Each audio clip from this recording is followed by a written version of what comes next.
దాదాపుగా 2005 నుంచి మండల విద్యాధికారులు పదోన్నతి ఇవ్వలేదు. ఒక మండల విద్యాధికారిని ఒక ప్రధాన ఉపాధ్యాయునికి ఇవ్వడం జరిగింది. దాదాపుగా 6-7 మండలాలు ఒక ప్రధాన ఉపాధ్యాయునికి మండల విద్యాధికారి బాధ్యతలు ఇస్తే ప్రాథమిక విద్య ఈ రాష్ట్రంలో ఎట్లా అవుతుంది? ఇవాళ ప్రభుత్వాన్ని మేము అడుగుతున్నాం. గతంలో మేము సాగరహారం చేశాం, తర్వాత మేము విలీనం మార్చి చేశాం, ఆ తర్వాత మనం ఉన్నటువంటి గొప్ప గొప్ప ఉద్యమాల్లో మేము పాల్గొన్నాం. అదే ఉద్యమ పంతాలో ఉన్నటువంటి గౌరవ ముఖ్యమంత్రి ఆ రోజు ముఖ్యమంత్రి అయిన తర్వాత కాకముందే అంటే గెలిచినటువంటి టీఆర్ఎస్ పార్టీ అధినేతగా హైదరాబాద్లో ఒక సమావేశం పెట్టడం జరిగింది. రాష్ట్ర వ్యాప్తంగా ఉద్యోగ ఉపాధ్యాయ కార్మిక ప్రధాన పార్టీలందరినీ పిలిచారు. ఒక పేజీ నెలలోనే సర్వీస్ రూల్స్ వస్తాయని. అయ్యా ముఖ్యమంత్రి గారు, ఇవాళ 7 సంవత్సరాలు 8 సంవత్సరాలు అవుతుంది, వాళ్ళ సర్వీస్ రూల్స్ ఎందుకు రాలేదని ప్రశ్నిస్తున్నాం. ఇవాళ ఈ రాష్ట్రంలో ఉపాధ్యాయులకు గత 7 సంవత్సరాలుగా పదోన్నతులు లేవు. గత 4 సంవత్సరాలుగా ఈ రాష్ట్రం లోపల వాళ్ళ ఉపాధ్యాయులకు పదోన్నతులు లేవు.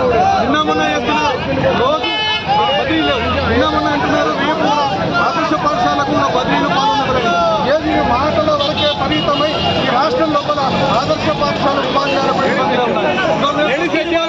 ఉపాధ్యాయులు ఈ రాష్ట్రంలో ఉద్యోగ ఉపాధ్యాయులకు 25 క్యాజువల్ లీవ్లు ఉంటే కస్తూర్బాలో పనిచేస్తున్నటువంటి ఉపాధ్యాయులు మహిళలకు దాదాపు 17 ఉన్నాయి. ఏం అన్యాయం అంటున్నారు?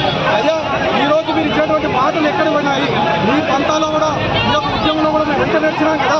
ఇవాళ ఫ్రెండ్లీ ఉపాధ్యాయ ఫ్రెండ్లీ ప్రభుత్వం అన్నావు కదా, ఉపాధ్యాయుల పట్ల ఇంత నిరంకుశంగా ఎందుకు వ్యవహరిస్తున్నామని చెప్పి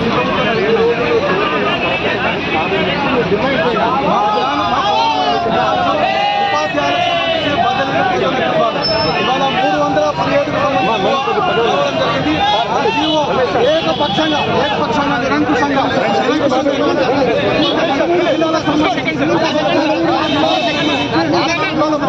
మన 13 జిల్లాలకు సంబంధించినటువంటి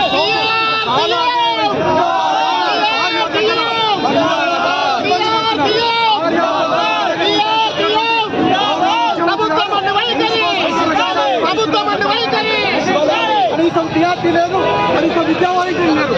పాఠశాల లోపల వాళ్ళ విద్యార్థుల సంఖ్య పెరిగింది. అయినా ముందు